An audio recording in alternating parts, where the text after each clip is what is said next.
అందరికీ నమస్కారం. ఒకరోజు ఒక బాలుడు తన తండ్రితో పాటు తండ్రి పనిచేస్తున్న గుడికి వెళ్తాడు. గుడిలో ఉన్న శివలింగం దగ్గరికి వెళ్ళి తన వెంట తీసుకొచ్చిన పటికి బెల్లాన్ని శివుడి ముందు ఉంచి, రా తిను, నేను నీకోసమే తీసుకొచ్చాను అంటాడు.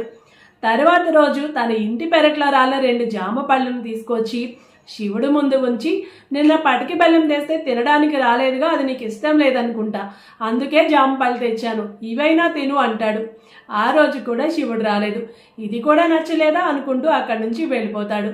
తర్వాత రోజు తన తండ్రి గుడిలో అందరికీ ప్రసాదాన్ని పంచుతుంటే ఆ ప్రసాదాన్ని తీసుకొని శివలింగం దగ్గరికి వెళ్తాడు.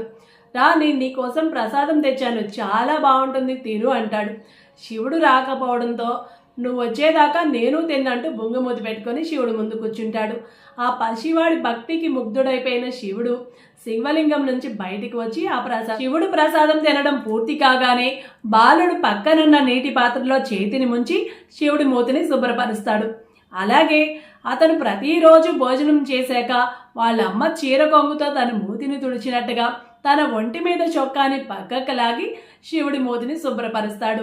తరువాత రోజు బాలుడు తండ్రి శివుడికి నైవేద్యం సమర్పిస్తూ ఉండగా గుడి ధర్మకర్త రావడంతో నైవేద్యం గిన్నెని అక్కడే వదిలేసి బయటికి వెళ్ళిపోతాడు.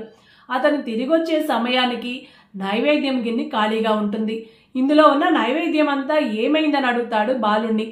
బాలుడు శివుడే తిన్నాడు అని చెప్తాడు అమాయకంగా.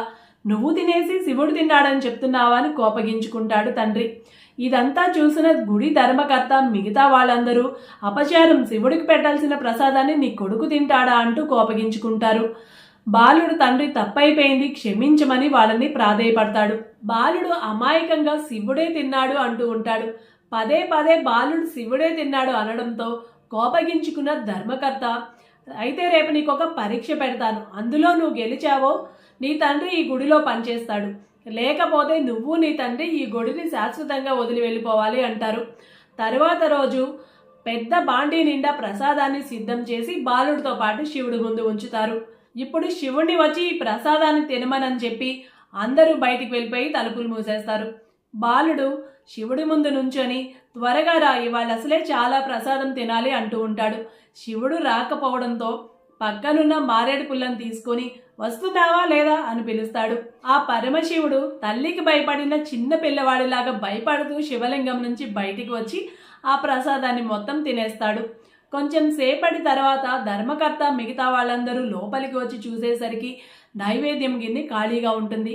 ఆశ్చర్యపోయి తమ తప్పుని గ్రహించి శివుడికి సాష్టాంగ నమస్కారం చేసి బాలుడికి క్షమాపణలు చెప్తారు.